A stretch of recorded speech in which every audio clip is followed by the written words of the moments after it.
ಅಮಾವಾಸ್ಯೆ ದಿನ ಮನೆ ಬಾಗಿಲಿಗೆ ಈ ವಸ್ತು ಕಟ್ಟಿದರೆ ಲಕ್ಷ್ಮೀದೇವಿಯ ಅನುಗ್ರಹದಿಂದ ಕಡುಬಡವನು ಶ್ರೀಮಂತನಾಗುತ್ತಾನೆ. ನಾಳೆ ಜೂನ್ 15 ಸೋಮವಾರ ಅತ್ಯಂತ ಶಕ್ತಿಶಾಲಿ ಅಮಾವಾಸ್ಯೆ ಬಂದಿದ್ದು ಈ ಅಮಾವಾಸ್ಯೆಯನ್ನು ಅಧಿಕ ಜ್ಯೇಷ್ಠ ಅಮಾವಾಸ್ಯೆ ಎಂದು ಕರೆಯುತ್ತಾರೆ. ಇದರ ಜೊತೆಯಲ್ಲಿ ಅಮಾವಾಸ್ಯೆ ಸೋಮವಾರ ಬಂದರೆ ಸೋಮಾವತಿ ಅಮಾವಾಸ್ಯೆ ಎಂದು ಕರೆಯುತ್ತಾರೆ. ಸೋಮಾವತಿ ಅಮಾವಾಸ್ಯೆಯು ಬಹಳ ಶಕ್ತಿಶಾಲಿಯಾಗಿದ್ದು ಈ ದಿನ ಶಿವನನ್ನು ಶ್ರದ್ಧಾ ಭಕ್ತಿಯಿಂದ ಪೂಜಿಸಿದರೆ ಯಾವುದೇ ಕಷ್ಟಗಳಿದ್ದರೂ ಪರಿಹಾರ ಆಗುತ್ತದೆ. ಜೂನ್ 15 ಸೋಮಾವತಿ ಅಮಾವಾಸ್ಯೆಯ ಬಗ್ಗೆ ಈಗಾಗಲೇ ಇದರ ಹಿಂದಿನ ವಿಡಿಯೋದಲ್ಲಿ ಸಂಪೂರ್ಣ ಮಾಹಿತಿಯನ್ನು ತಿಳಿಸಲಾಗಿದ್ದು ಒಮ್ಮೆ ಆ ವಿಡಿಯೋ ನೋಡಿ ಅಮಾವಾಸ್ಯೆ ಪೂಜೆ ಮಾಡಿ. ಅಮಾವಾಸ್ಯೆಯು ನಕಾರಾತ್ಮಕ ಶಕ್ತಿಗಳನ್ನು ದೂರ ಮಾಡಲು, ಸಕಾರಾತ್ಮಕ ಶಕ್ತಿಗಳನ್ನು ಆಕರ್ಷಿಸಲು ಸೂಕ್ತ ಸಮಯ. ಅಮಾವಾಸ್ಯೆಯ ದಿನದ ಪರಿಹಾರಗಳು ಬಹಳ ಪ್ರಸಿದ್ಧವಾಗಿದೆ. ಹಾಗಾಗಿ ಅಮಾವಾಸ್ಯೆಯ ದಿನ ಏನೇ ಮಾಡಿದರೂ ನಮಗೆ ಅದ್ಭುತವಾಗಿ ಫಲಿಸುತ್ತದೆ. ನಮ್ಮಲ್ಲಿರುವ ಆರ್ಥಿಕ ಸಮಸ್ಯೆಗಳು, ಸಾಲದ ಬಾಧೆಗಳು, ಮನೆಯಲ್ಲಿರುವ ಕೆಲವು ದೋಷಗಳು, ನರದೃಷ್ಟಿ ಇಂತಹ ಎಲ್ಲ ಕೆಟ್ಟದ್ದನ್ನು ನಿವಾರಿಸಿಕೊಳ್ಳಲು ಇದು ಉತ್ತಮ ಸಮಯವೆಂದು ಹೇಳಬಹುದು. ಅಮಾವಾಸ್ಯೆ ತಿಥಿ ಸಮಯ ಜೂನ್ 14 ಮಧ್ಯಾಹ್ನ 12:19 ಪ್ರಾರಂಭವಾಗಿ ಜೂನ್ 15 ಬೆಳಿಗ್ಗೆ 8:23 ಮುಕ್ತಾಯವಾಗುತ್ತದೆ. ಅಮಾವಾಸ್ಯೆ ತಿಥಿ ನಾಳೆ ಬೆಳಿಗ್ಗೆ 8:23 ಮುಕ್ತಾಯ ಆಗುವುದರಿಂದ ನಮಗೆ ಪೂಜೆ ಪುನಸ್ಕಾರಕ್ಕೆ ಪೂರ್ತಿ ದಿನ ಸಿಗುವುದಿಲ್ಲ.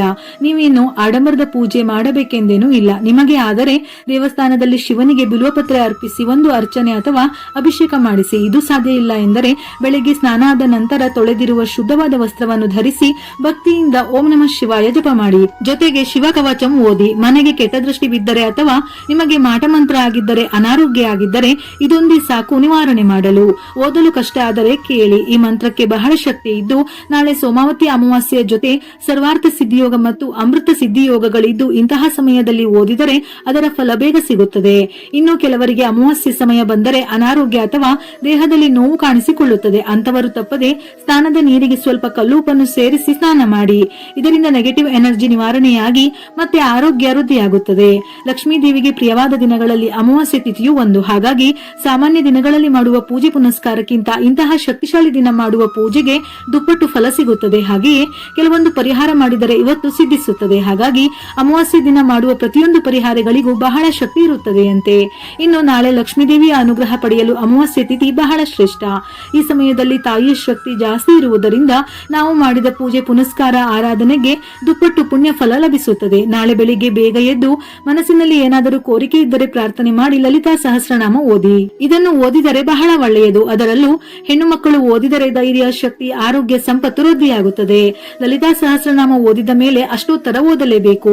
ಅಷ್ಟೋತ್ತರ ಓದುವಾಗ 2 ವೀಳ್ಯದೆಲೆಯ ಮೇಲೆ ₹1 ನಾಣ್ಯ ಇಟ್ಟು ಒಂದೊಂದು ಅಷ್ಟೋತ್ತರಕ್ಕೂ ಒಂದು ಸಾರಿ ನಾಣ್ಯದ ಮೇಲೆ ಸ್ವಲ್ಪ ಕುಂಕುಮ ಹಾಕುತ್ತಾ ಅಷ್ಟೋತ್ತರ ಸಮೇತ ಕುಂಕುಮಾರ್ಚನೆ ಮಾಡಿ ಕೊನೆಯಲ್ಲಿ ಪುಸ್ತಕ ಪೂಜೆ ಮಾಡಿ ನಂತರ ಆ ಕುಂಕುಮವನ್ನು ಪ್ರತಿದಿನ ಹಚ್ಚಿಕೊಳ್ಳಿ. ಈ ಕುಂಕುಮದ ಶಕ್ತಿ ಅಪಾರ. ಇದರಿಂದ ನಿಮ್ಮ ಮನಸ್ಸಿನಲ್ಲಿರುವ ಪ್ರತಿಯೊಂದು ಆಸೆ ಅಥವಾ ಕೋರಿಕೆಗಳು ಈಡೇರುತ್ತದೆ. ನಾಳೆ ಅಮಾವಾಸ್ಯೆ ದಿನ ಸಾಧ್ಯವಾದರೆ ಈ ಒಂದು ಶಕ್ತಿಶಾಲಿ ಪರಿಹಾರ ಮಾಡಿದರೆ ನಿಮಗೆ ಯಾವುದೇ ಸಮಸ್ಯೆಗಳಿದ್ದರೂ ಅದು ಖಂಡಿತ ನಿವಾರಣೆಯಾಗುತ್ತದೆ. ಈ ಪರಿಹಾರವನ್ನು ಅಮಾವಾಸ್ಯೆ ದಿನ ಯಾವ ಸಮಯದಲ್ಲಾದರೂ ಮಾಡಬಹುದು. ಆದರೆ ನಾಳೆ ಬೆಳಿಗ್ಗೆಯೇ ಅಮಾವಾಸ್ಯೆ ತಿಥಿ ಮುಕ್ತಾಯ ಆಗುವುದರಿಂದ ಅಷ್ಟರೊಳಗೆ ಈ ಪರಿಹಾರ ಮಾಡಿಕೊಳ್ಳಿ. ಈ ಪರಿಹಾರ ಮಾಡುವ ಮೊದಲು ತಲೆ ಸ್ನಾನ ಮಾಡಬೇಕು. ನಂತರ ಒಂದು ಕೆಂಪು ವಸ್ತ್ರವನ್ನು ದೇವರ ಮನೆಯಲ್ಲಿಟ್ಟು ಆ ವಸ್ತ್ರಕ್ಕೆ 4 ಕಪ್ಪು ಕವಡೆ, 1 ಚಮಚದಷ್ಟು ನವಧಾನ್ಯಗಳು, ಸಿಪ್ಪೆ ತೆಗೆಯದ ತೆಂಗಿನಕಾಯಿ, 1 ಅಥವಾ 2 ಚಮಚದಷ್ಟು ಕಲ್ಲುಪ್ಪು, ಹಸಿರು ಬಣ್ಣದ 5 ಏಲಕ್ಕಿ, 1 ಚಿಟಿಕೆ ಅರಿಶಿನ ಮತ್ತು ಕುಂಕುಮ, ಸ್ವಲ್ಪ ಗುಲಾಬಿ ದಳಗಳನ್ನು ಹಾಕಬೇಕು. ಕೆಂಪು ವಸ್ತ್ರದಲ್ಲಿರುವ ವಸ್ತುಗಳ ಉಪಯೋಗ ಕಪ್ಪು ಕವಡೆ 4 ದಿಕ್ಕುಗಳಿಂದ ಬರುವ ಸಮಸ್ಯೆಗಳನ್ನು ನಿವಾರಿಸಲು ಮತ್ತು ನರದೃಷ್ಟಿಯನ್ನು ತೆಗೆದುಹಾಕಲು ಈ ಕಪ್ಪು ಕವಡೆಗಳು ಸಹಾಯಕವಾಗುತ್ತದೆ. ಹಾಗಾಗಿ 4 ಕವಡೆಗಳನ್ನು ತೆಗೆದುಕೊಳ್ಳಬೇಕು. ನವಧಾನ್ಯಗಳು ನವಗ್ರಹಗಳ ಅನುಗ್ರಹಕ್ಕಾಗಿ ಈ ನವಧಾನ್ಯಗಳು ಬಹಳ ಸಹಾಯ ಮಾಡುತ್ತದೆ. ಸಿಪ್ಪೆ ತೆಗೆಯದ ತೆಂಗಿನಕಾಯಿ ಅತ್ಯಂತ ಪವಿತ್ರವಾದದ್ದು. ತೆಂಗಿನಕಾಯಿ ನಮಗೆ ಮರದಿಂದ ಸಿಗುವುದರಿಂದ ಪ್ರಕೃತಿಯ ಅನುಗ್ರಹ, ದೈವದ ಅನುಗ್ರಹ ಹೇರಳವಾಗಿ ಇರುತ್ತದೆ. ಆದ್ದರಿಂದ ತೆಂಗಿನಕಾಯಿ ಎಂದರೆ ಅದರಲ್ಲಿರುವ ನೀರು ಕೂಡ ನಮಗೆ ಅಮೃತಕ್ಕೆ ಸಮಾನ. ಇದರಿಂದ ಸಂಪತ್ತು ಚೆನ್ನಾಗಿ ಹೆಚ್ಚಾಗುತ್ತದೆ. ಕಲ್ಲುಪ್ಪು, ಉಪ್ಪು ಸಮುದ್ರದ ಗರ್ಭದಿಂದ ಹುಟ್ಟಿದೆ. ಲಕ್ಷ್ಮೀ ದೇವಿಗೆ ಪ್ರಿಯವಾದ ವಸ್ತು. ಆದ್ದರಿಂದ ಆರ್ಥಿಕ ಸಮಸ್ಯೆ, ಸಾಲಬಾಧೆಗಳನ್ನು ನಿವಾರಿಸಲು, ದೃಷ್ಟಿಯನ್ನು ತೆಗೆದುಹಾಕಲು ಇದು ಬಹಳ ಉಪಯುಕ್ತ. ಹಸಿರು ಬಣ್ಣದ ಏಲಕ್ಕಿ. ಶಾಸ್ತ್ರದಲ್ಲಿ ಏಲಕ್ಕಿಗೆ ಬಹಳ ಪ್ರಾಮುಖ್ಯತೆ ಇದೆ. ಪೂಜೆಗೂ ಏಲಕ್ಕಿಯನ್ನು ಇಡುತ್ತೇವೆ. ಹಾಗೆಯೇ ಹಣ ಇಡುವ ಜಾಗದಲ್ಲಿ ಪರ್ಸ್ನಲ್ಲಿಯೂ ಇಡುತ್ತೇವೆ. ಏಲಕ್ಕಿ ಹಾಗೂ ಹಣಕ್ಕೆ ಬಹಳ ನಿಕಟ ಸಂಬಂಧವಿದೆ. ಏಲಕ್ಕಿ ಧನ ಸಂಪತ್ತನ್ನು ಆಕರ್ಷಿಸುತ್ತದೆ. 1 ಚಿಟಿಕೆಯ ಅರಿಶಿನ ಮತ್ತು ಕುಂಕುಮ ಇವು ಮಂಗಳ ದ್ರವ್ಯಗಳು, ಮುತ್ತೈದೆಯರಿಗೆ ಸಂಬಂಧಿಸಿದ ವಸ್ತುಗಳು. ಅರಿಶಿನ ಶುದ್ಧತೆಯ ಪ್ರತೀಕವಾದರೆ ಕುಂಕುಮ ದೋಷ ನಿವಾರಣೆಯ ಪ್ರತೀಕ. ಸ್ವಲ್ಪ ಗುಲಾಬಿ ದಳಗಳು. ಲಕ್ಷ್ಮೀ ದೇವಿಗೆ ಗುಲಾಬಿ ಪ್ರಿಯ. ಹಾಗಾಗಿ ಈ ವಸ್ತುಗಳನ್ನು ತಪ್ಪದೇ ಉಪಯೋಗಿಸಬೇಕು. ಇದರಲ್ಲಿರುವ ವಸ್ತುಗಳು ಲಕ್ಷ್ಮೀ ದೇವಿಗೆ ಅತ್ಯಂತ ಪ್ರಿಯ ಹಾಗೂ ಪವಿತ್ರ ವಸ್ತುಗಳು. ಮುಖ್ಯವಾಗಿ ಧನಾಕರ್ಷಣೆಯನ್ನು ಹೆಚ್ಚಿಸುವಂತಹ ವಸ್ತುಗಳು. ಹಾಗೆಯೇ ನರದೃಷ್ಟಿಯನ್ನು ಸಮಸ್ಯೆಯನ್ನು ನಿವಾರಿಸುತ್ತದೆ. ಆದ್ದರಿಂದ ಈ ಮೂಟೆ ಬಹಳ ಶಕ್ತಿಶಾಲಿ. ಮೇಲೆ ಹೇಳಿದ ಎಲ್ಲಾ ವಸ್ತುಗಳನ್ನು ಕೆಂಪು ಬಟ್ಟೆಯಲ್ಲಿ ಗಂಟು ಕಟ್ಟಿ ದೇವರ ಮನೆಯಲ್ಲಿಟ್ಟು ಅರಿಶಿನ ಕುಂಕುಮವನ್ನು ಹಚ್ಚಿ ದೇವರ ಮನೆಯಲ್ಲಿ ಲಕ್ಷ್ಮೀ ದೇವಿಗೆ ಬೆಲ್ಲವನ್ನು ನೈವೇದ್ಯಕ್ಕೆ ಇಟ್ಟು ತುಪ್ಪದ ದೀಪ ಹಚ್ಚಿ ಆ ಮೂಟೆಗೆ ಸಾಂಬ್ರಾಣಿ ಧೂಪದಿಂದ ಆರತಿ ಮಾಡಿ ಮನೆಯ ಮುಖ್ಯ ಬಾಗಿಲಿಗೆ ಕಟ್ಟಿ. ಈ ರೀತಿ ಮಾಡುವುದರಿಂದ ಆ ಮೂಟೆಗೆ ಇನ್ನೂ ಶಕ್ತಿ ಬರುತ್ತದೆ. ನಂತರ ಮನೆಯ ಹೊಸ್ತಿಲಿಗೆ ದೀಪವನ್ನು ಹಚ್ಚಿ ನಿಮ್ಮಲ್ಲಿರುವ ಎಲ್ಲಾ ಸಮಸ್ಯೆಗಳನ್ನು ಹೇಳಿಕೊಂಡು ನಮಸ್ಕರಿಸಬೇಕು. ಇವುಗಳಿಗೆ ಜಾಸ್ತಿ ಖರ್ಚು ಬರುವುದಿಲ್ಲ. ಪ್ರತಿಯೊಬ್ಬ ಸಾಮಾನ್ಯ ಮನುಷ್ಯನು ಸಹ ಇವುಗಳನ್ನು ತಂದು ಕಟ್ಟಿಕೊಳ್ಳಬಹುದು. ಏಕೆಂದರೆ ನಮ್ಮ ಮೇಲೆ ಕೆಟ್ಟ ಪ್ರಯೋಗಗಳನ್ನು ಮಾಡಿದಾಗ ನಾವು ಬಹಳ ತೊಂದರೆ ಪಡುತ್ತೇವೆ. ಅವೆಲ್ಲವೂ ನಮಗೆ ಗೊತ್ತಿರುವುದಿಲ್ಲ. ಅಂತಹ ಕಷ್ಟಗಳನ್ನು ಅನುಭವಿಸುವುದರ ಬದಲು ಒಮ್ಮೆ ಈ ಶಕ್ತಿಶಾಲಿ ಪರಿಹಾರವನ್ನು ಮಾಡಬಹುದು. ಇಂತಹ ಪರಿಹಾರಗಳನ್ನು ಮಾಡಿದಾಗ ಅಂತಹ ಯಾವುದೇ ಕೆಟ್ಟದ್ದು ಇದ್ದರೂ ಅದು ಸಂಪೂರ್ಣವಾಗಿ ದೂರವಾಗಲು ಅವಕಾಶವಿರುತ್ತದೆ. ಆದ್ದರಿಂದ ನಮ್ಮ ಮನೆಯ ಮೇಲಿರುವ ದೃಷ್ಟಿ, ಜನರ ಮೇಲಿರುವ ಕೆಟ್ಟ ಪ್ರಭಾವಗಳನ್ನು ತೆಗೆದುಹಾಕಲು ಇದನ್ನು ಕಟ್ಟಬೇಕು. ಒಂದೇ ಮಾತಿನಲ್ಲಿ ಹೇಳಬೇಕೆಂದರೆ ನಿಮ್ಮ ದಾರಿದ್ರ್ಯವೆಲ್ಲವೂ ದೂರವಾಗುತ್ತದೆ.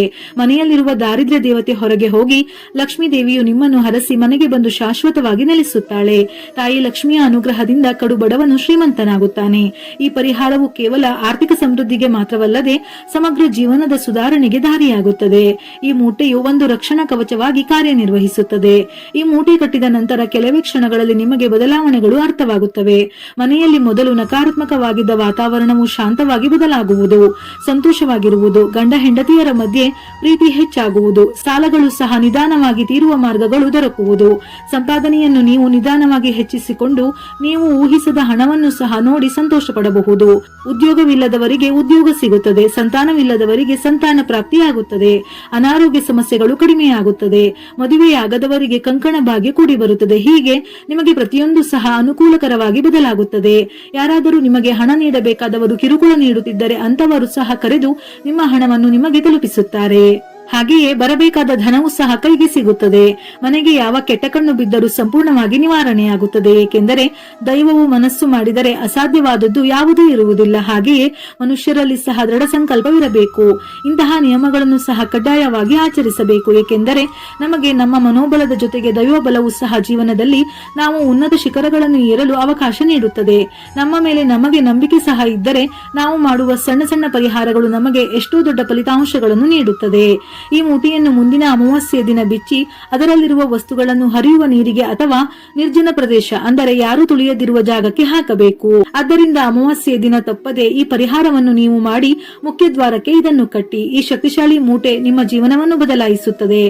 ನೀವು ಸಂತೋಷವಾಗಿ, ಆನಂದವಾಗಿ, ಅಷ್ಟೈಶ್ವರ್ಯಗಳಿಂದ, ಸಿರಿ ಸಂಪತ್ತುಗಳಿಂದ ತುಂಬಿರುವಂತೆ ಈ ಮೂಟೆ ಸಹಾಯ ಮಾಡುತ್ತದೆ. ನಾಳೆ ಮೇಲೆ ಹೇಳಿದ ಈ ಪರಿಹಾರ ಮಾಡಲು ಸಾಧ್ಯವಾಗದವರು ಲಕ್ಷ್ಮೀನಾರಾಯಣ ಹೃದಯ ಪಾರಾಯಣ ಮಾಡಿ. ಈ ಪಾರಾಯಣ ಮಾಡಿದರೆ ಲಕ್ಷ್ಮೀನಾರಾಯಣರ ಅನುಗ್ರಹ ಲಭಿಸುತ್ತದೆ. ಪದ್ಧತಿಯ ಪ್ರಕಾರ ಹೇಗೆ ಪಾರಾಯಣ ಮಾಡಬೇಕೆಂದು ಹಿಂದಿನ ಅಮಾವಾಸ್ಯೆ ವಿಡಿಯೋದಲ್ಲಿ ತಿಳಿಸಲಾಗಿದೆ. ವಿಡಿಯೋ ಇಷ್ಟ ಆಗಿದ್ದಲ್ಲಿ ಮರೆಯದೆ ಲೈಕ್ ಕೊಟ್ಟು ನಿಮ್ಮವರಿಗೆ ಶೇರ್ ಮಾಡಿ. ಇದೇ ರೀತಿಯ ಮನಮುಟ್ಟುವ ಉಪಯುಕ್ತ ಮಾಹಿತಿಗಳಿಗಾಗಿ ಮತ್ತೆ ಭೇಟಿಯಾಗೋಣ.